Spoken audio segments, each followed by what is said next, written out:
In my opinion, one of the best ways to see Wisconsin is through our over 2,000 miles of trails and paths carved by glaciers, indigenous trade routes, and even railroads. Wisconsin trails are an essential part of our identity as a state. However, using these trails might be getting harder thanks to these guys. So, how did we get here, and what can we do to protect our trails? The first official trails in Wisconsin were to serve a growing bicycle craze across the world in the early 20th century, when a 1901 law authorized counties to construct and maintain bicycle side paths along any public road or street. Soon after, state parks were established, and trails were built up alongside New Deal-era public infrastructure policies, including the CCC Trail at Devil's Lake. During the baby boom and economic prosperity of the post-war era, the amount of people going outside was reaching an all-time high. To service these new adventurers, the first rail-to-trail in the United States was created between Elroy and Sparta.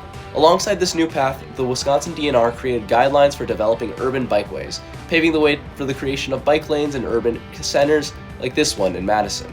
In the 80s, trails in Wisconsin would receive national attention, with the Ice Age Trail, which stretched across the state, receiving the designation of National Scenic Trail, as well as a boom in the creation of other rail-to-trails. Today, trails in Wisconsin are known nationally for their ability to challenge the idea that the Midwest is just a bunch of farm and flat land. I asked a few students at UW about the different ways that they use trails. I use a path or trail definitely daily, especially Madison with the Lakeshore and the Southeast Path. But at home with the Ice Age Trail, I'm on that almost daily with my dog or just like me myself. I don't use like a trail or a path every day.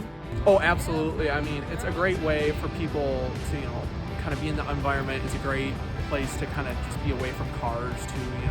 They are designated spaces for people to experience nature and to kind of protect land from development. Yeah, it's just a great way to see nature when you're kind of in nature too. So. However, recently, state Republicans want to start charging people who bike, hike, and walk on state trails an extra $20 on top of a state trail pass. While this barrier might not seem significant, it can bar people from enjoying these public resources and dissuade state legislators from continuing to maintain them. While I'm all in favor of increasing financial support for the Wisconsin DNR, this plan has no mention of using those additional funds, maintain trails, create parks, or improve outdoor access. Should we believe that access to nature should depend on how much extra you can afford? Do we invest in public goods or slowly price people out of them? If we care about keeping Wisconsin's trails accessible, we can't just enjoy them.